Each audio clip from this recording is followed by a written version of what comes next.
Welcome to Stage 9. I am your Quiz Admiral Ashley. I am joined tonight by Davan Skelhorn. Hi, Davan. How are you today? Oh, I'm doing good. I just hope, actually not even hope. I'm sure that the children and the children's children of my opponents here will say great things about their deeds this day, despite the crushing loss at my hands, of course. Also joined by Dave Mader. Welcome back, Dave. Admiral on deck. Salute to you, Ashley. I am here to defend the championship, I suppose, against all challengers, far and away. Representing for the Reds today as well. So here we go. Do you remember all your fun facts from all of our episodes? I was really counting on the fun facts. I'm like, I really hope I've absorbed that stuff over the years because it's really going to come in handy now. I purposely stayed away from IMDb for this one, so. Where are the Reds without we Yellows? Sometimes the fun facts come from Memory Alpha, but that's true. I get a lot of stuff from Memory Alpha. I'm also joined by Sean. How are you today, Sean? I am very good. I'm delighted to be here. Davin, any of my children are about as legitimate as Terrell, so we'll see how that goes. But yes, I'm delighted to be here. I think I'm joining you in the yellows. So, yellows against no blues. Hang on. Well, Davin's usually I'm technically blue. Davin and I are technically blue. We're blue. Okay. I just don't have a blue shirt. No, yeah. I really need to get one. I have a little behind the scenes trivia. Turns out one of my questions, I found out, I was reading an article. I pulled a little fun fact out of that article, scrolled up to the top of that article, and who wrote that article? Mr. Sean Ferrick. Oh, look. So you find that answer. Well, actually, at this point, the challenge has been turned out. If I don't get that answer, my face is going to be red. The fun thing is I didn't write down which one it was, and I don't remember which one it was. So if you don't get it, I won't remember. We're hoping you forgot. You might go back to an article from 3 years ago and go, "Shoot, I wrote that. I should have known that." I've had things thrown at me before. They're like, yeah. And remember when you wrote this? I'm like, So do I. Every word. I'm just going to apologize ahead of time because my only chance here, I'm starting to think, is the head game. So don't psych yourself out. We got to be Klingon about this. All right, that's true. We might be going against quite a challenge. All right, I'm ready. I purposely didn't go for super hard ones. I tried to stick with the fun facts. Also, we're going to do a little change up on the stealing. Just so that there isn't a bunch of people screaming over top of each other, and it'll help with some people's connections are a little behind others. What I'm going to do is if the person whose question it is can't answer it and I move on, the person out of the other two that have less points at the time gets to try to steal it first. That'll also help with the competition and keeping the points. Explain that to me again. Okay, so if, say, Davin has the question and he can't answer it, and then it moves on to you and Sean, if you have less points than Sean, then you get first chance to steal. I see. Okay, got it. Okay. Sorry. Yeah, I should have understood that. It helps with the runaway. It maybe will make it a little more competition. I think we consider this the Dave rule because I was stealing all the points when I had a clear lead last edition. She wouldn't even be done reading the question. Dave would be like, steal. Yeah. I just realized I forgot to grab a pen to keep track of points. Davin usually keeps is someone able? Davin, keep can you track keep track on of points? Yeah, I keep track on the screen. Okay, perfect. I called myself Davin of 9 so that I start with a 9-point lead. Usually I keep track manually just to make sure that it's all makes sense, but I forgot this time. So let's get into it. Oh, we'll boy, start. We'll go ding, clockwise. Davin, you're up first. Which prop from the motion picture was the only thing salvaged from the original series? Which prop from the original series was the only thing to be in the motion picture? Oh, I see. Shuttlecraft. Steel. No. Oh, I guess I didn't think of the first question. Yeah, we can. Yeah, because now we're now. Well, Sean, I'll defer to you if you'd like to steal because you're the guest here today, and I want to be kind and good. I'm good on original series. I'll give it a go. I think it's part of the turbo lift. No. Okay. It's the transporter. The console. The floor of the transporter or the ceiling? It's one of the two, right? No, used in the motion picture. Oh, they used that in TNG. It's Uhura's earpiece. Oh, nice. Yeah, they forgot. It already fit her ear. They forgot about the earpiece.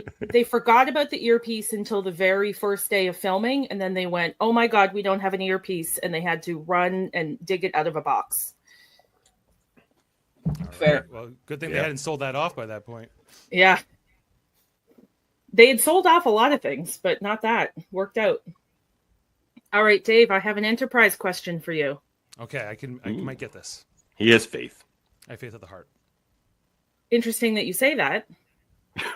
Where My Heart Will Take Me, aka Faith of the Heart, was not the original opening theme song for Enterprise. What was the original theme supposed to be? Well, it's basically what the credit theme is, Archer's theme that plays over the credits. Yeah. Yeah, so it was, Ding, ding. in fact, written to be the opening theme first. They changed it last minute. Have any of you watched the opening with that theme put over the top of it? No, is it better? So it's on YouTube, and it's actually really good. Because I really love that music on the credits. visuals were made for Archer's theme, so it actually fits perfectly with the theme. It's really nice. It's on YouTube. Wow. Check it out. Oh, I I wish that had been the theme because Faith of the Heart is so controversial. I don't mind it, but it's not everyone's cup of tea. Yeah. All right. Sean, Geordi's visor was created from what repurposed 1980s fashion item? Hairband. I'll give you half a point for that. That's close. I'll take half. Yeah. Dave, do you want to get the other half? Don't I get first crack at that? Oh, Yeah, Davan, yes, you do, yeah.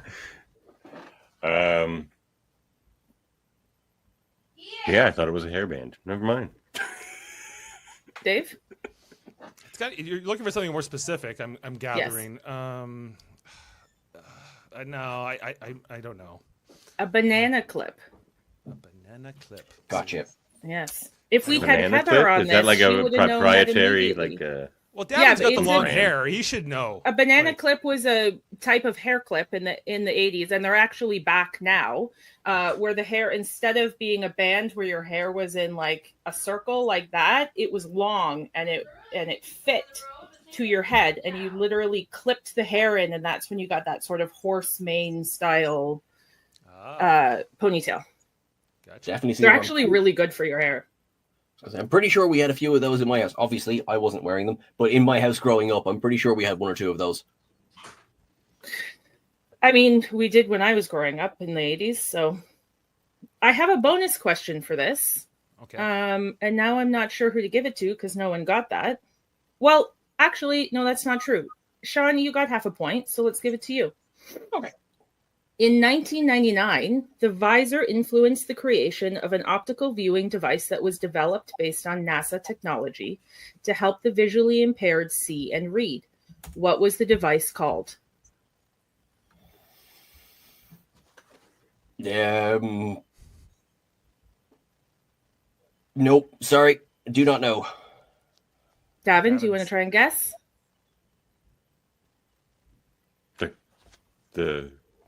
Can you read that to me one more time, please? Yeah. In 1999, the visor influenced the creation of an optical viewing device that was developed based on NASA technology to help the visually impaired see and read. Oh. What Is was it the the device Kurzweil called? reading machine? No. No. I think I have read this at some point, and it's just more of just if I'm guessing right. I think it was like Sensor or something along that. No, it was called Geordi. JORDY, Joint Optical Reflective Display. And it was named for Geordie LaForge. Ashley said these were easy.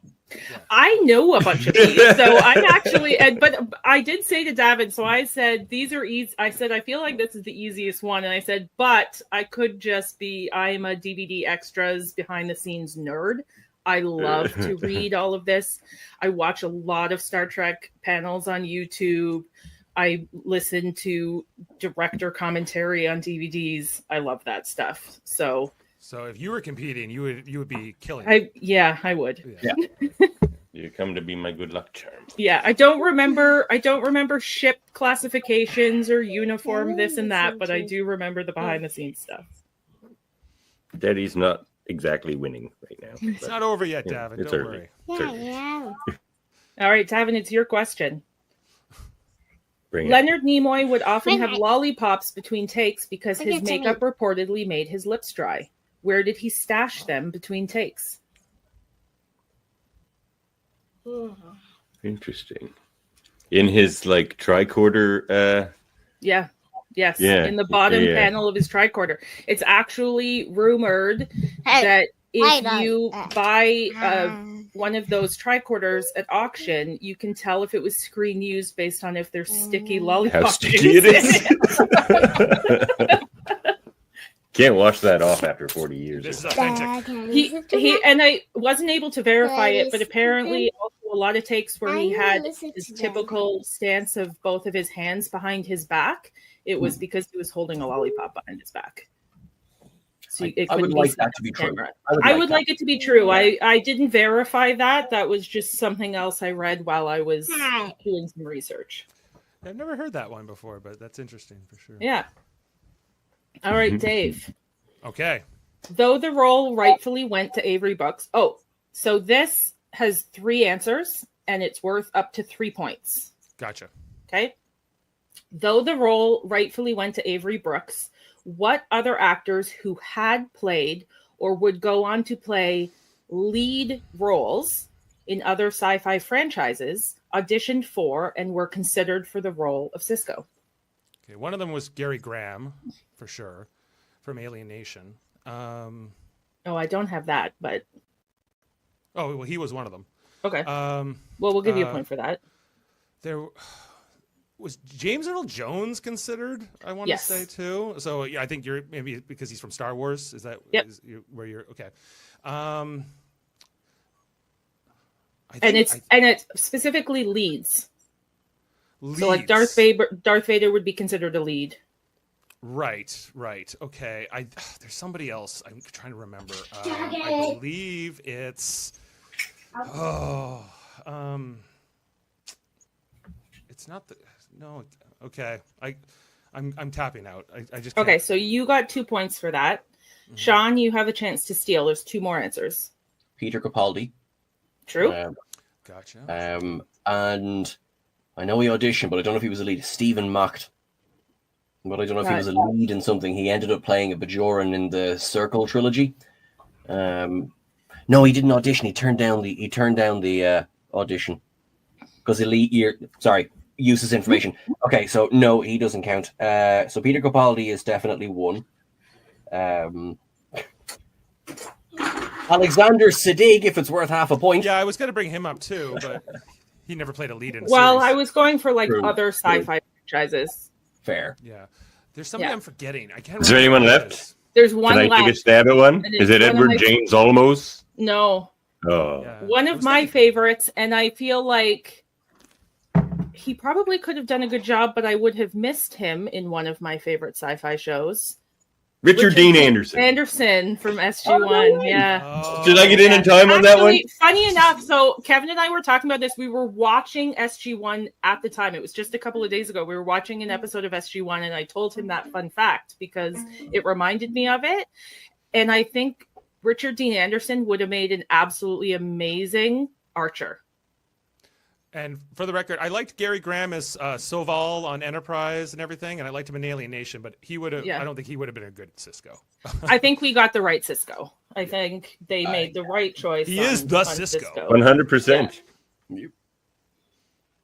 Did I get in time on Richard Dean Anderson? Half point at most for that. I got it. Yeah, we'll give you half for that. Yay. I gave you a little bit of a little time to think when I was talking about it. And she was setting up the answer for you, and then you figured She out just what said it she was. liked it. I don't know if she likes SG1. Who doesn't? That's not Fair. fair enough. Fair. Maybe she was talking about MacGyver. Maybe. Science fiction. MacGyver's not really science fiction, With the stuff that he makes, it has to be science fiction. I suppose. Yeah. All right, Sean. Which line? Oh, this is the perfect question for you. You're going to get this immediately. Which line about a fictional event spoken by Data was censored in Britain? He knows The this. Irish reunification That is of accurate. 2024. Yes. We've got quite a bit of mileage out of that one. Don't you be saying that reunification on network TV. That can't be allowed. That's controversial stuff. Was it censored? Was it censored in Ireland or just in England? It has to date still never been aired in Ireland. Really? It was aired Wow. after a long time on the BBC. Yeah. So I suppose you could have watched it on the BBC in Ireland, but no, on the Irish national broadcaster, they've never aired it. They still have never. They Wow. still have never aired it. Yeah, I think it was quite a bit later that the BBC aired it. Yeah, it was funny. I remember speaking to the writer, and she put her hands up and says, "Look, in 1990, 1991, 2024 seemed a lot Long further time. away." Yeah. And I'm like, "Oh no, okay, fair. I get that." So yeah. Well, Yeah, like we the often agree with that 90s for the eugenics war seemed so far away in the 60s, and Right. now we're so far past it. Right. Well, Or in the middle of it. However, it depends. on Yeah. how you Well, look at yeah, it. I suppose. Yeah, we missed the bell riots too so far, but we'll see. Did we? Are we not currently living Well, through? it just might be a little off by a few years. We'll see. Oh, she's got the helicopter set up going there. Well, she needs She'll to be hear piloting the rest of this needs podcast. to hear Davin's question to help him out with this. Gavin, I this need is the one's help, for honey. you. Star Trek: The Motion Picture was the very first film to have a promotional tie-in in a fast food restaurant meal. What was that meal? Was it a Happy Meal? Yes, it was a Happy Meal. Nice. And then That's we've the had only nothing fast food but meal I know the name of. we've had nothing but tie-ins since with the Happy Meals. Dave, Yes. I'm testing your original series knowledge here. The episode "The Lights of Zatar" was co-written by what famous children's entertainer? Oh, Dr. Seuss? No.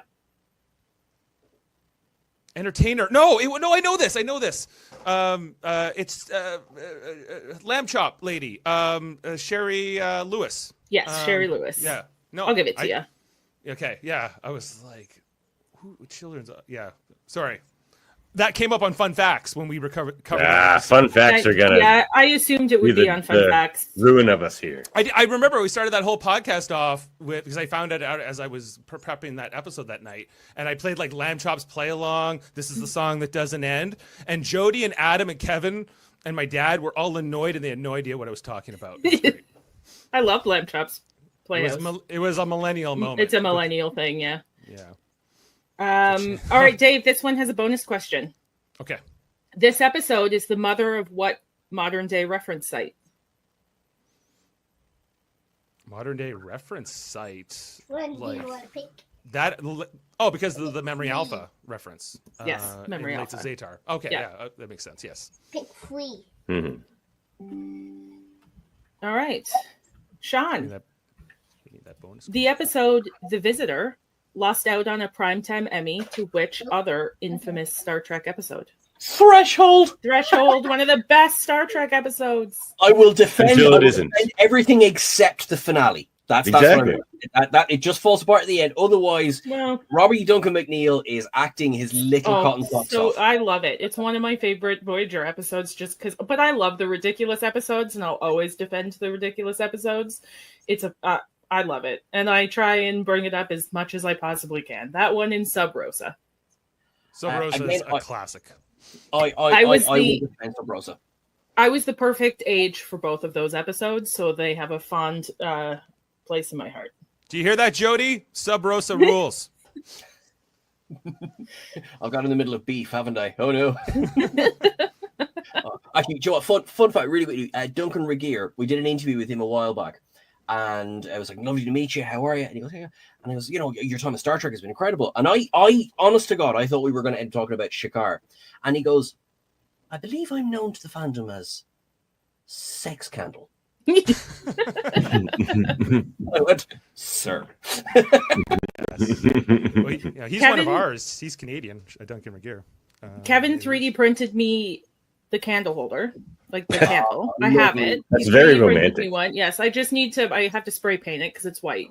I did buy green electric candles to put in it from Amazon. So once I get it spray painted, it's going to be done and it'll be on the shelf behind for every episode we do. But I refer to that as my boyfriend. Understandable. So did your grandmother. That's right. You got to read of them journals. I never Okay, knew my Davan, grandmother this was one's so erotic. Well, I don't know if I want to read my grandmother's journals. That was the weird thing of that episode, but There was all the many power weird to her. things in that. Yeah. Don't I like that candle? Don't I like that candle? Davan, the horse scene in Generations was filmed at what famous actor's farm?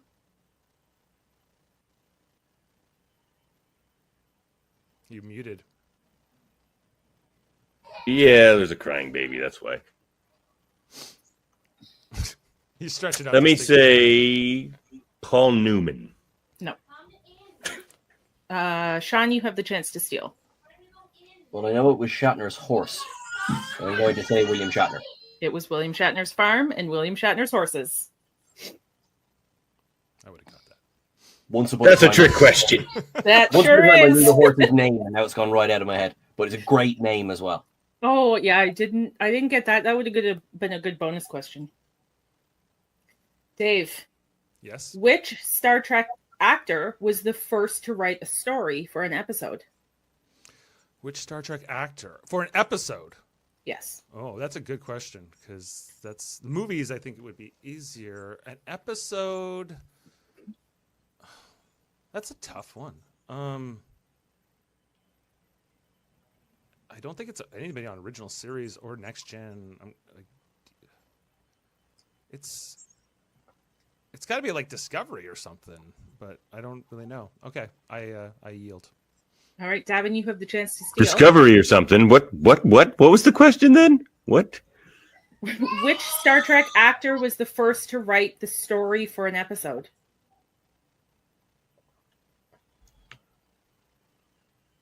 Like he jumped in there. It's like I'm gonna get this. I'm gonna get this. Oh, I heard the question differently. I heard the He's, question. he's as stumped as I am by it. I think Sean knows it.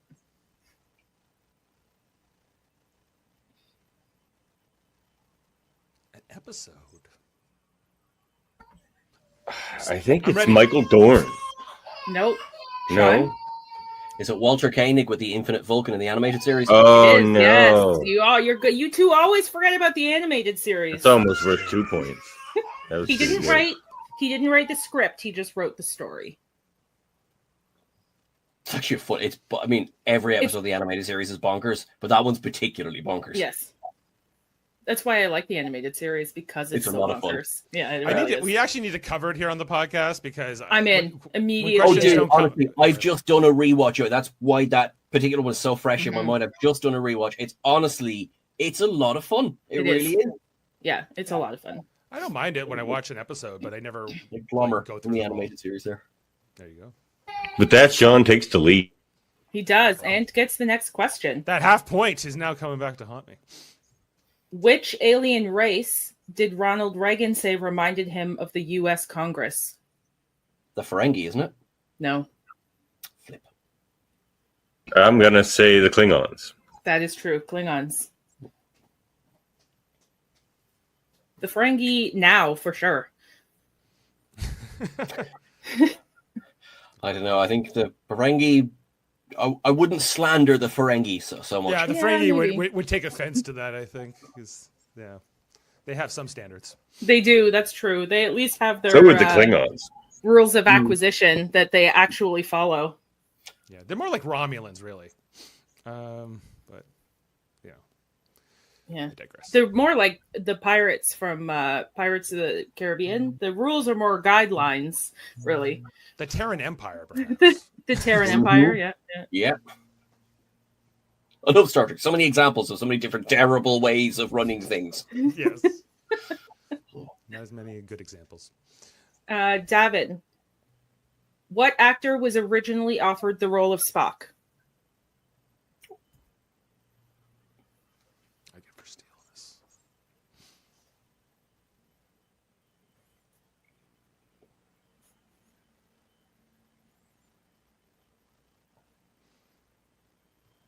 I used to know this, but I can't think of it now. So this half point now comes back to save me. That's right.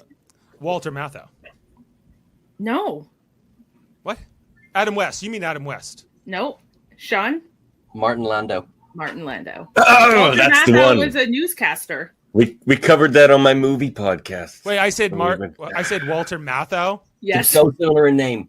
Like they're Damn so it! similar. I bet the knew- grumpy old men guy. I knew what you were Um, going for, but I was like, Couldn't no, I give it got to you. this. I Wrong got this name. all day. I got this Martin Landau. Sean with a commanding lead now. Not the Walter Matthau. Well, So we'll he's see how like long it confused. lasts for. But Adam West was also offered the role, but not first. Maybe he Huh. was, but he turned it down for Batman, of course. all right. I think he did okay out of that. Yeah. And we got the right person for Spock too. Yeah. We've had 3 pretty good Spocks across Yeah. the versions, I have to say. Yeah. Dave, which Star Trek actor has appeared in the most episodes? Michael Dorn Of course. needed that. I need to get back in this race. Softball. I don't Yeah. even know. I gotta I'm getting put Walter some in. Matthau and Martin Landau confused. I don't know where I am. So Sean, how much did the original flute from the TNG episode Inner Light sell for at auction? Oh, that's an God. Irish tin flute, isn't it? No, but you can see definitely be inspired by. Oh God, 12 grand. No. Yeah, no. I think it was actually 2,000. No. No? Dave, any venture on a guess? 100,000. Oh, you went for it. I went big. No, it was, That's what he would pay. and we almost got such a good. It was almost so good. They were 1,000 off, $48,000 Wow. Wow, Yeah. guys. for a flute that didn't even work. doesn't even play, right? Doesn't play. No. Yeah. No. It was originally offered. Apparently, it was originally offered to Patrick Stewart, who said, "No, it doesn't even play." And I don't know how to play it, so see you later. Sometimes when you get like the most unsentimental response from someone, it's like, oh, it's the most meaningful thing ever. It's like, yes, I was remembering how I need to pee. I Yeah. got tired. Davan, which Cardassian physical feature was added to the makeup after Mark Alimo was cast as Gul Macet? The neck ridges. That is true. The neck ridges. The makeup director loved his super long neck and wanted to add something to accentuate it.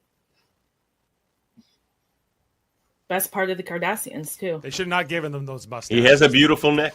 Well, they corrected. They did a little course correction on the facial hair and the helmet. Thankfully, and the uniform they also yes, updated yeah. by the time they did the series. Definitely they got better in Deep Space Nine. Not quite as dramatic of a change as the Trill got. Between Yeah, fair. the initial Yeah. episode.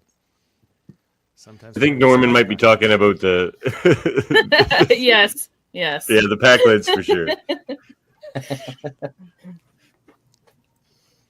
All right, Dave.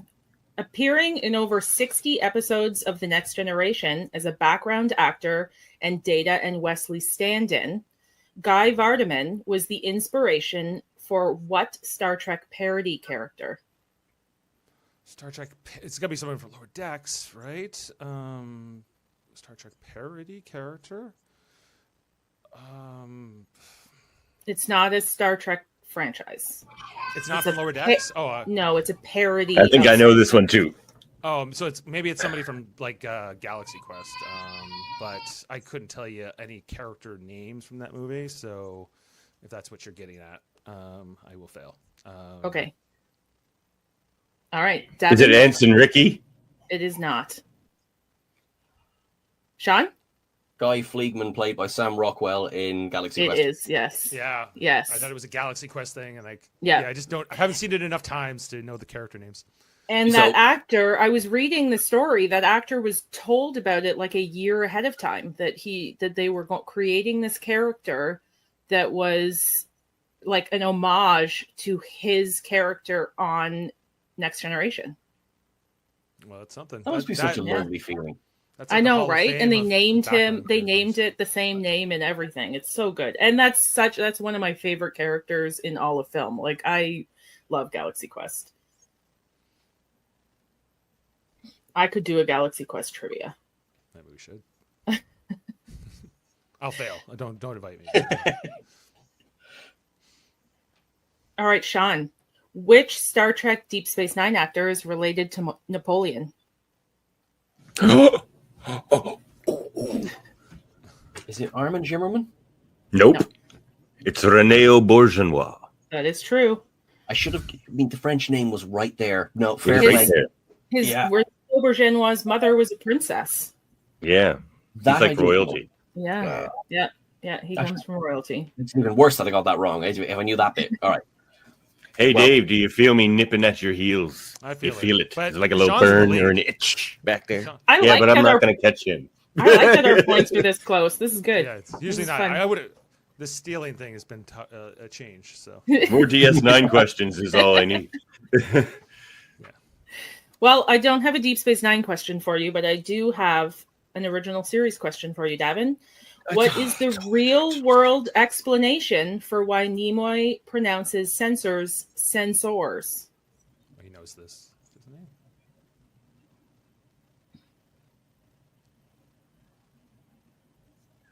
To make it sound more alien? No. I have no idea. Dave? I've heard this before, but it's obscure. It's something like he said it that way to pay homage to something that rhymes with it or something like No, everyone else says it that way to pay homage to Nimoy, but he said it for a different reason. Do you know, Sean? I'm afraid I don't. I didn't actually know this either, so this was a fun fact for me. It's to compensate for Nimoy's Boston accent. He didn't want it to come out with an R at the end of the word. He didn't want it coming out sounding like he was from Boston. From the so harbor. he had to physically pronounce that R. it's on the sensors, Captain. The sensors, Captain. Raise the sensors, Yeah, Captain.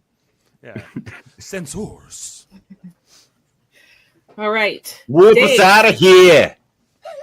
I wish there was something where like William Shatner's French Canadian had to be bred out or something like that.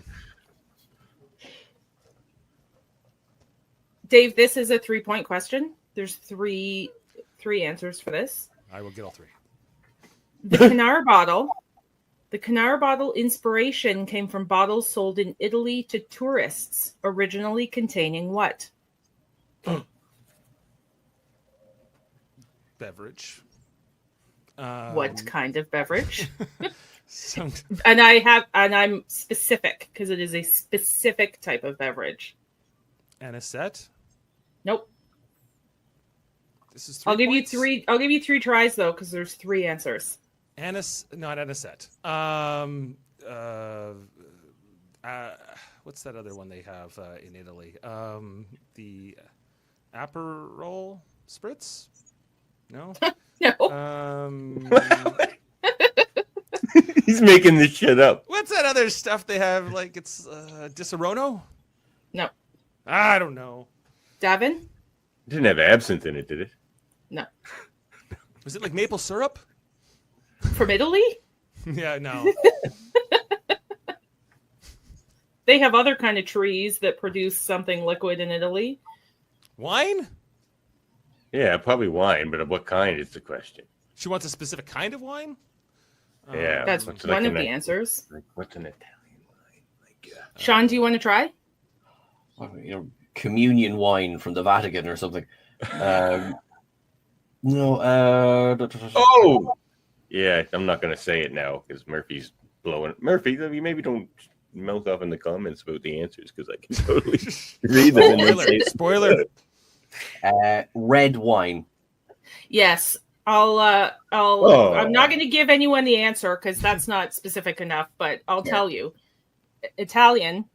Olive oil. Chianti.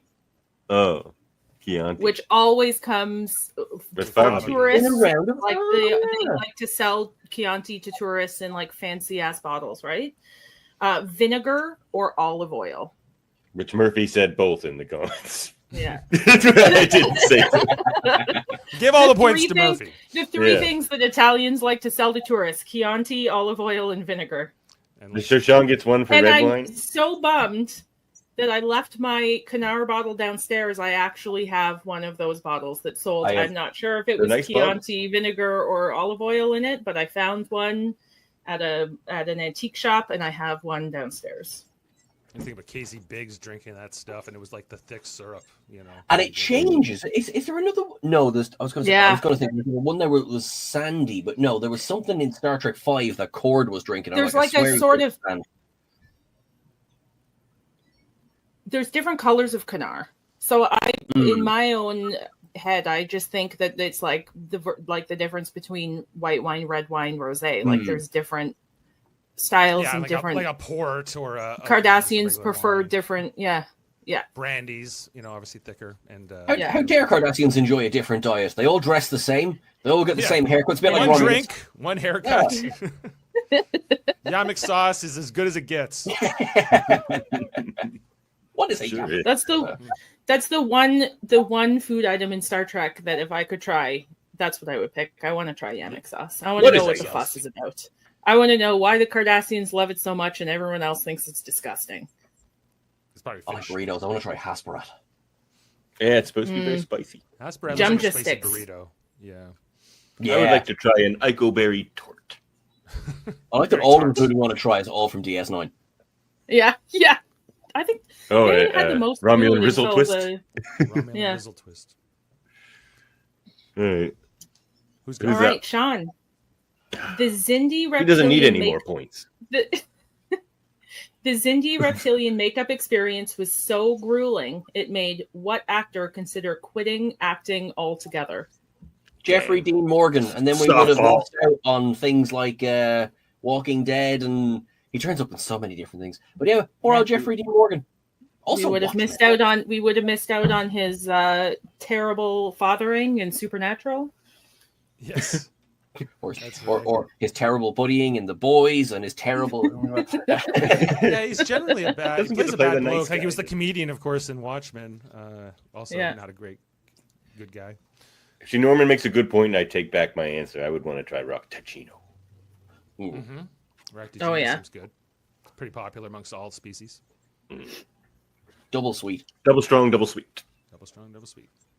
Isn't that the Vulcan? That's a Jamaican mocha, blend. Vulcan mocha that Harry Kim gets in his alternate version. You know, when he was living in San Francisco with Libby, it was Vulcan mocha, double sweet, double strong. I think. I feel like a double sweet thing would just be like drinking pure sugar, because Vulcan metabolisms would need it to be like the sweet. Their version of sweet would have to be a lot stronger than say somebody else's. Double sweet is how O'Brien drinks his coffee. Yeah. But he never drinks coffee in the afternoons. That's very important for plot reasons. Until he does. Yeah. It does. That's a great Of episode. course I Until do. it saves his life. Davan, during contract negotiations, what was Will Wheaton offered instead of a pay raise? His resignation. No, there is no. It's a good question. What was he offered? A new sweater. No. He's offered a new sweater. I'd That take it. pattern. Why would he need a new sweater? His sweater is amazing.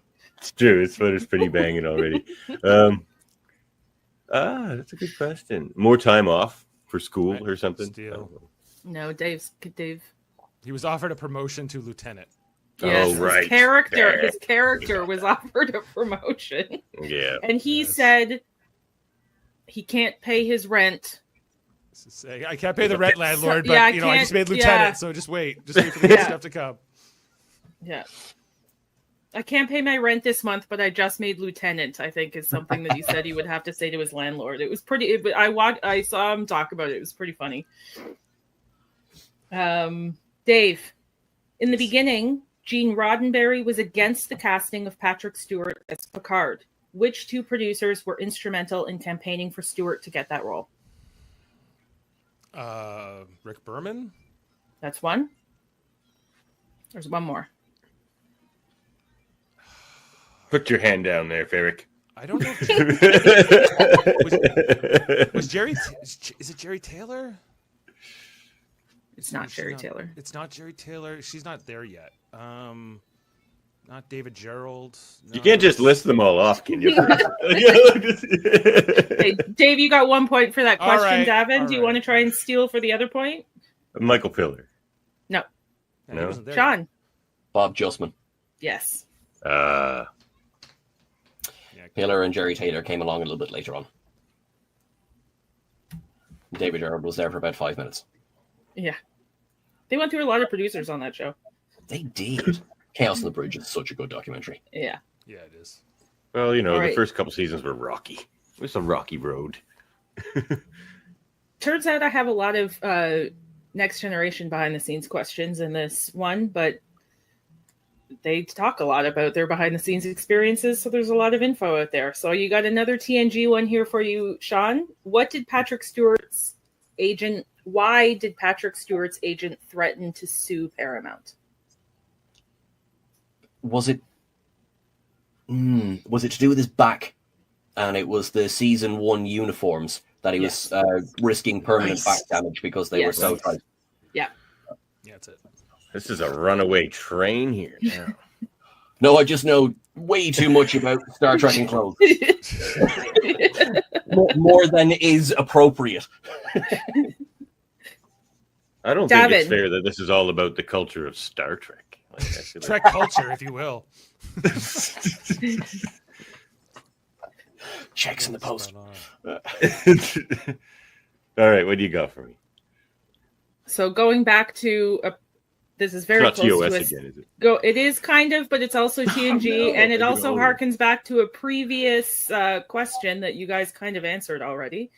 A set piece from the original series was repurposed and used in TNG. What piece was it from the original series, and what was it used as on TNG? I already told you all this. But I was guessing another answer. I know. I was like, "Damn it, Dave!" I spoiled it. I guess I should have been paying Whose attention. question is it? Is it my question? This No, it's the transporter thing, and they made it the deflector dish, didn't they? No, not the deflector dish. They made it. Was it part of the work? What did they do with it? Or they just make it the transporter room again? It's just the transporter pad, right? What do you want to give that, Ashley? I'll give you half a point. Okay, I'll take it. Yes, They they repurposed the turned- floor from the original series transporter into They made it the roof. ceiling. Yes, they did. Yes. All right. TNG. Yeah. Do I get the other half point? No. No. I need it. All right, He's like, well, I did hear that once. You know, it's true. I did. Yeah. Actually, I think I said it Couldn't this put it together. hour. All right. Um, I wasn't paying attention. Yeah, so- All right. There was crying this babies. It was awful.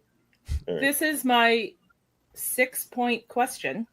What? I I'm going to threw get them this- all and be in the lead. Is it for I me? threw that it is for you. I threw this one in here for fun. So here's how I'm breaking down the points for this. This is dates. 1 point for month, day, and year. And there's 2 full dates. What are the full dates for the premiere of Deep Space Nine and the finale of Deep Space Nine? The premiere was on January 20th, 1993. So you got 2 points there. And the finale would have been in June of 1999. June 26th? No. So you got the months and years for both, but we're missing the days for both. So Dave, you got 4 points for that. There's 2 points remaining. Davan, do you want to try and guess the... Was it January 2nd? It wasn't. Do you want to try which date in June? Was it June 2nd? It was June 2nd. So you got It 1 was? point. It was June was? 2nd. June 2nd, 1999 was when the finale aired. Sean, do you want to try guessing the date? Might as well try. It's for the premiere, 13th. right? January the 13th.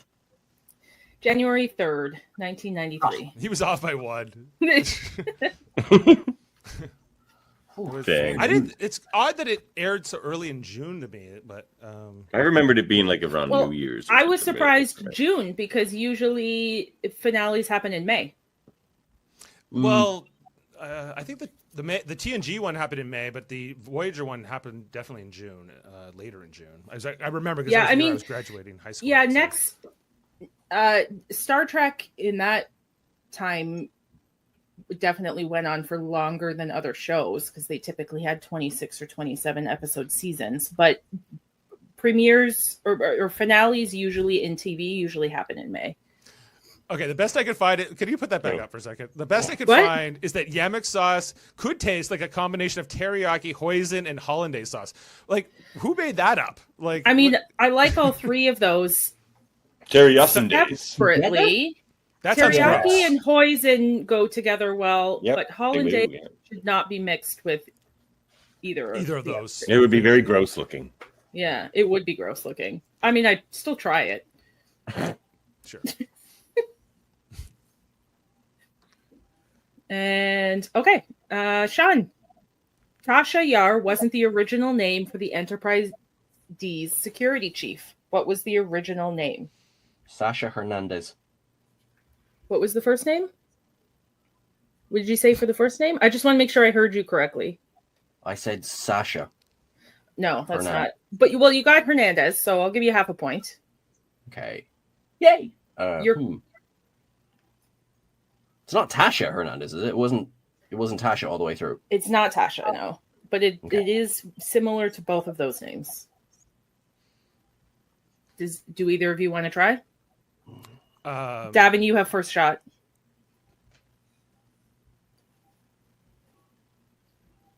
Sarah Hernandez. Natasha?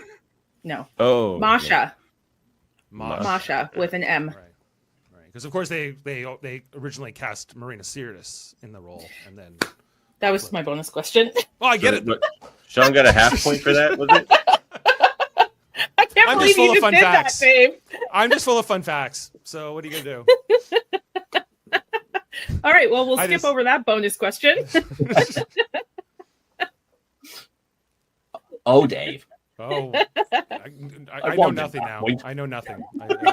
I'm volunteering no information from here on. No, that was good, though. I enjoyed that moment. That's funny. Okay, Davan. According to Jonathan Frakes, what was the most difficult part of directing an episode of Next Generation? The cast, and they're laughing and joking around and controlling the wild antics of the cast. Yeah, trying to get the episode shot on schedule with the amount of screwing around between and during takes the cast did. Poetic justice, you could call that. Yeah. Well, and he said in the thing I watched, he literally said, in all fairness, it was me too. He goes, I did it to other directors. Not like he was innocent of it, yeah. Yeah, no, he was not. What was interesting was coming up on the cruise in some of the panels was about how much pressure was on those directors to film so many pages per day and get it done on time and on budget. So as much as like Frakes might have been having fun screwing around, he's also we're gonna fire your ass unless you keep this done on time. So pull it together. Yeah. All right. I have a millennial question for you, Dave. Good. Okay. LeVar Burton gave us a behind-the-scenes look at TNG on Reading Rainbow. Mm-hmm. According to the episode, how was the transportation effect made? With the spinning sparkly water. Yes. And then overlaid on top. Yeah. That's cool. I watched the entire episode on YouTube the other day. Bonus question. I had watched it back in the day when it aired because I loved Reading Rainbow, but I rewatched it. It's on YouTube. It's awesome. Bonus question should have been, what episode of TNG were they doing during that Reading Rainbow visit to the set? Which episode of Reading Rainbow was it? Oh, I don't know. The one with Star Trek. The Bionic Bunny Show. The Bionic Bunny Show, of course. That was the Reading Rainbow episode. I don't remember which Star Trek episode it was, though. It was a first season. I think it's the one with the when that admiral visits. The guy who starts off old and goes young. Okay. I was going to say I like that episode. Then I stopped myself. I like parts of that episode. Yeah, I can say that about a lot of season 1. Too short a season? Yeah. Too short a season. That's the one I had to call in or join the podcast on vacation just to rag on that episode because I hate it so much. It's mostly the actor. I broke this mic. It's still broken from that. In fairness to the actor, he was very last minute. But like, no, I mean, I now in fairness to him, now there's still some decisions were made along the way, but he didn't have nearly as much time to work on it as would have been fair, I think. Sure. Were you an actor? Sit down. We're going to cover you in sweat. Well, that too. They spent $10,000 on that chair, and it didn't even work. It gets repurposed in another episode, which is like once you see it, you're like, oh, of course it does. But these aren't the trivia questions that Ashley's asking. So sorry, Ashley. Yeah. Now we're going to ask you trivia. There was lots of stuff like that I was like, could kind of fit into behind the scenes, but also I could save this for another because it's on screen. So there's a few that I have that I literally have a list of trivia I can pull from as I learn things, and I go, ooh, and I write it down in my notes, and then I pull from there. Because I always stumble across other things. Okay, Sean. Who taught Cole Meany how to flip open an original series communicator properly for the Deep Space Nine episodes, Trials and Tribulations? Walter Koenig, and he describes it as if he just appeared out of the dark. Yes, he says it's just his hand reaches across and goes, let me show you how to do that. Wherever there is an original series set, there Walter waits. He's like, no, you're doing it all wrong. But he does it in a Russian accent as well, so it's even more confusing.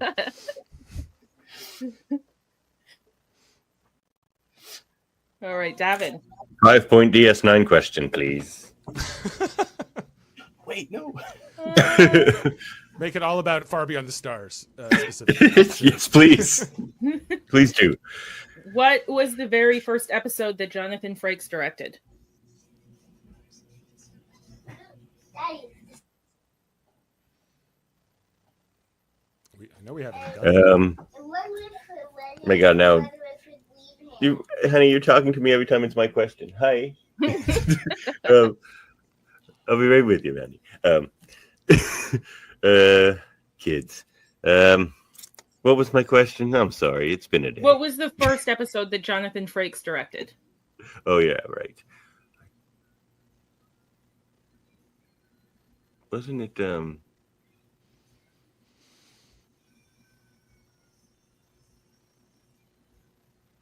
it wasn't The Wounded, was it? No. No. Dave, you have the chance to steal this. I feel like it was a Brent Spiner data-focused episode. I'm just trying to remember which one that would have been. It wasn't Data's Day. That was Patrick Stewart did that. That was his first episode that he directed. But Frakes. I should know this. We haven't gotten to this. We haven't gotten to this episode yet on the TNG rewatch. Yeah.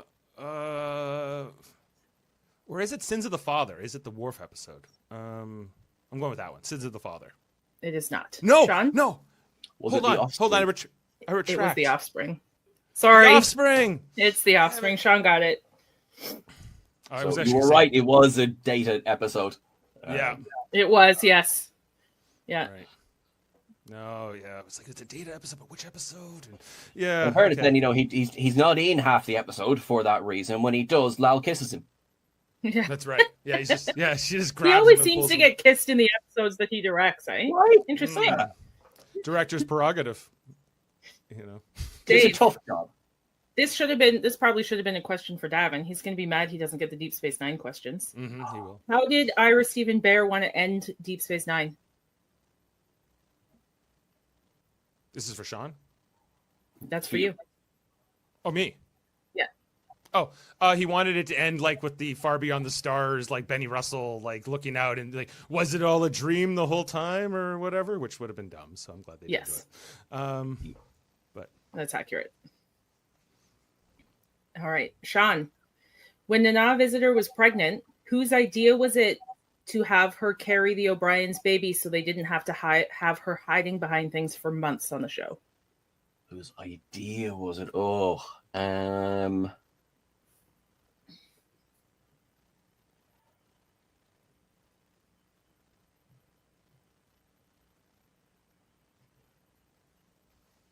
I know she says on screen to Bashir, "This is your fault."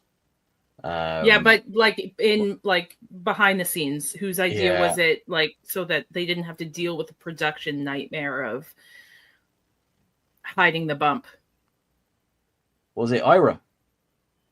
It wasn't. Okay. Davan, you have the chance to steal. your mix. I can't hear you.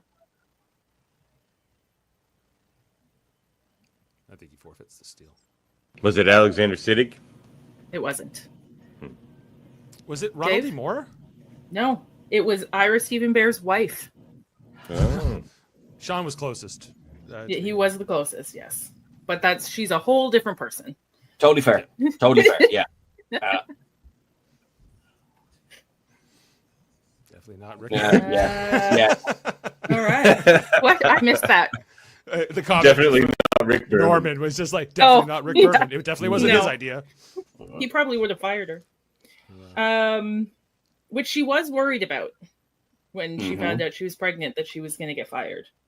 Have you read the book? It's phenomenal. I haven't yet. No, Hers I not- haven't yet. I do want to. It's brilliant. It's really, really good. Mm. Yeah, I need to get it on the audio version.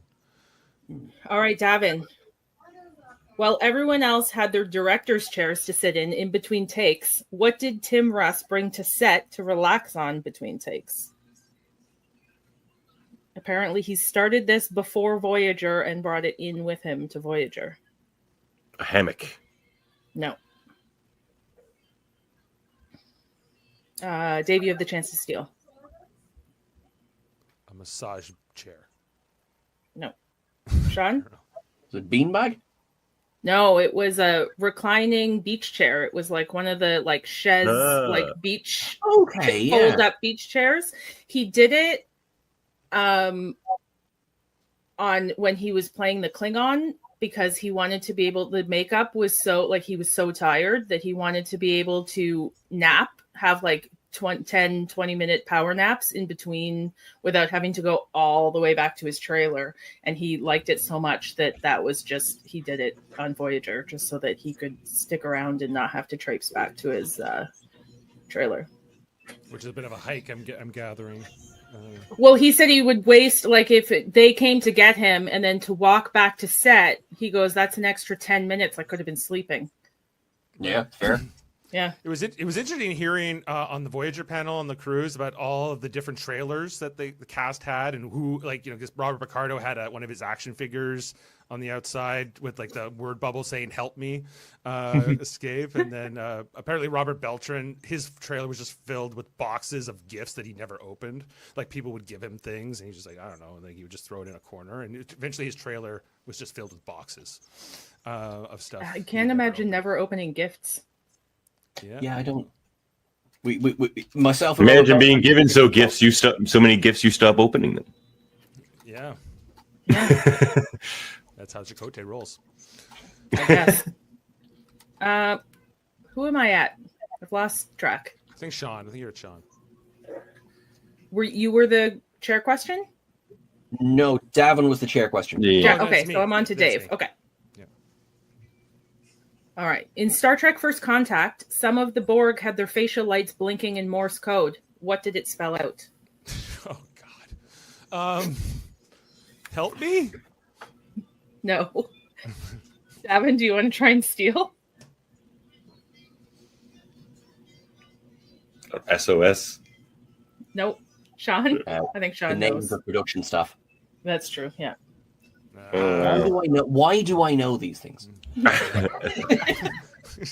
Why do I know these things? We're research nerds, Sean. That's why we know these things. That's what it is. Yeah. And this is wonderful because this is the situation where we get to use this information. Yeah, this is where it's I know, valuable. When Davan was like, "Do you want to host this trivia show?" I was like, "Yes, please. Yes, please. I love all things trivia." Yes, I want to be able to share some of this weird knowledge I have. All right. Sean, Betazoids all have one thing in common that sets them apart from humans. This required all actors who played Betazoids to have to wear what? Contact lenses, Yes. because they all have black eyes. Yes. Well, no Black- colored iris. Black irises, yeah. Except for Marina, of course, because she's playing a half Betazoid, so I guess they weren't so strict with that part for her. But yeah. Yeah. All right, It- 7-point DS9 question. The temptation Well, said they you all have have a- funny accents until Majel turned up and you said, have "No, a- I'm not doing that." Davin, you have a 2-point question. Riker and Troy were inspired by what characters from a previous Star Trek production who were supposed to be included in the abandoned Star Trek Phase 2 project? Softball. Only if you know about Star Trek Phase 2. True. Was it the Decker and oh God, what's her name from the motion picture? Played by Kambata. Oh God, what's her name? I know her name. What- She's a, Whoops. Oh, Whoops. we lost him. There, I'm on the bottom. He took That's himself where I out of the belong. panel. That's where I belong. I can't remember her name. What does she look I like? can't remember it. She's the bald girl, but I can't remember her Yes. name. It's Ilya, but I'll give you both points. Ilya. Aaliyah. Okay, Aaliyah. Aaliyah. Sorry. The Delton. I appreciate the charity. of Delton, the yes. 2 point. Well, you knew who the character was, so it's Yeah. fine. Now you're going to throw off my rotation, though. You had that question, so it's Dave's question. What did Kim Cattrall do on the set of Star Trek VI that enraged Leonard Nimoy? Posed nude in the captain's chair. Yes. He ripped up those pictures.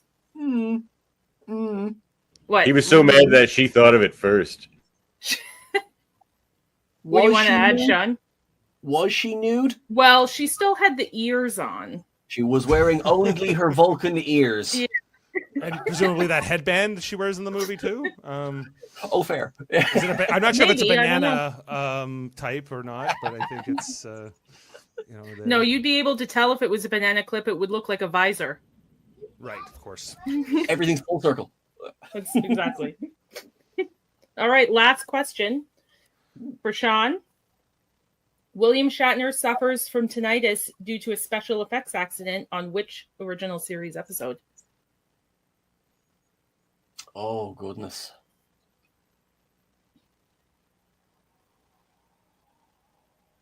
No, Balance of Terror.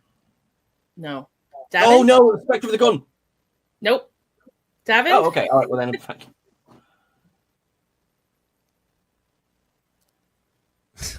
Trouble with Tribbles. Yeah, those tribbles were so loud. I All got, of that squeaking. my Dave? guess is Arena It is Arena.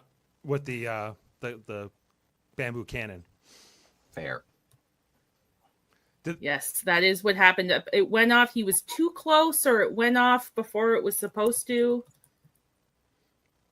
And yeah, he still is suffering from that. Tinnitus. Wasn't able to be fixed. All right. Well, Oh no! glory to the house of Ferrick. I get the last question and I don't win? No? Okay. We have a new champion. Glory indeed. The House of Ferrick. Well, look, thank you very much. As I say, I need somewhere to outlet some of this stuff, so thank you so much. Oh, you're welcome. Unpub. Now you get a no prize None for of it. this is useful when it comes to like balancing taxes or anything like that, but here it's brilliant. Thank you so much. You can balance terror. And apparently, I will come out of it with my complete hearing. Yeah, well, there you go. Well done, Sean. Oh, man, it was so close. It was such a battle here. It And was. great Yes, job, I like Ashley. a close battle. Yeah, I'm mad at myself for not knowing it was January 3rd, 1993, and June 2nd, 1999 for You'll Deep never Space Nine. you'll never forget the dates now, though. That's what the joy of this show is. Mm-hmm. They'll be ingrained in your memory. That's where I lost this today. I feel like You so. still did way better than I would have had the years, but I would not have had the months. So you did way better than I did. Okay, well, you know, it was a fun battle, and Davan, you brought it as well. Although they were maybe too many original series questions for Davan. I love the Not fact enough that Walter Worf Kane questions answer and for 2 Cisco episodes. questions. I'll do here it is, Davan. I'll do a Worf themed trivia one time. I think there's enough episodes of Worf to do. He's got some rich backstory, Worf. Yeah, Dave can beat me at that one though, but we'll try. I'll give that one a good go. We just want to invite Dave on. Perfect. Right. Because I said to Davan, I'm like, okay, how would we do a behind the scenes edition of trivia, right? And like you could probably win that one because you always know about the behind the scenes stuff. And then See, this was a bit of a misinterpretation. We darmocked here a bit. What I know is all of the things that the Star Trek actors do and did that have nothing to do with Star Trek. That's where I would have done well. But that's not what this was. Oh, well, we can do that on the next. Well, we'll do a behind the scenes too, and we'll do stuff outside of. I can go outside of the Star Trek stuff. Like what university did Gates McFadden teach at? And that kind of stuff. Right. Yeah. More about the actors, but actors. And then of course we were looking for a third contender, and we asked Sean, and then David's like, and then what have you done now? You've brought in the ace. You've brought in the man who knows it all, who makes a video every other day about 10 things you don't know about this Star Trek movie. So. Writes articles that I pull questions from.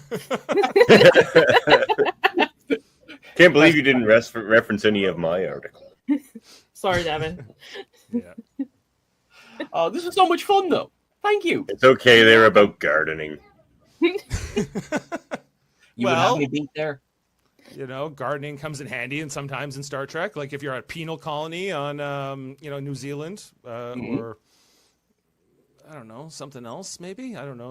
Was there the gardeners? I guess. Garrick was a gardener on Romulus. Yes, I can tell you, I know exactly, precisely to the micrometer, how hard it is to grow tomatoes. Exactly. Not that hard. Nah, well, as long as you're picking off the side shoots, you're fine. Oh, it's like strawberries. Hmm. Well, All this was a great job, Ashley. As yes, always. thank you, everyone. Sean, always a pleasure getting to catch up with you and compete and talk Star Trek. You're always such a lovely fellow. Always, we're big fans. Join us Thanks, big Sean. fans. You know, and this was so much fun. Thank you for asking. Honestly, thank you so much. And thank you for coming in with our little podcast channel from your very big one. So we appreciate that. we are all family here. It is. Yes. We are all part of the same. We're all Starfleet. We're all yes. Some of us. Beating Dave is now called the Ferrick maneuver. So there's that as well. Oh, I like it. I like it. Yeah, it's good. I don't know how to do the Ferrick maneuver. You're gonna have to teach me something. that is fine. That will be for quiz after dark. It will definitely be after dark. The Hollow Suite. Right. Oh, an after dark edition of trivia could be fun. Oh my! Excellent. To the nearest half percentage, how many has Riker? Okay, no. One or both. That was we covered that a few weeks ago. All right, well, let's get out of here, shall we? Yep. Congratulations, Sean. Thank you. On that note. Thanks again, Ashley. Yes, thank you everyone for joining. Stay cool out there, everyone. We'll catch you next time.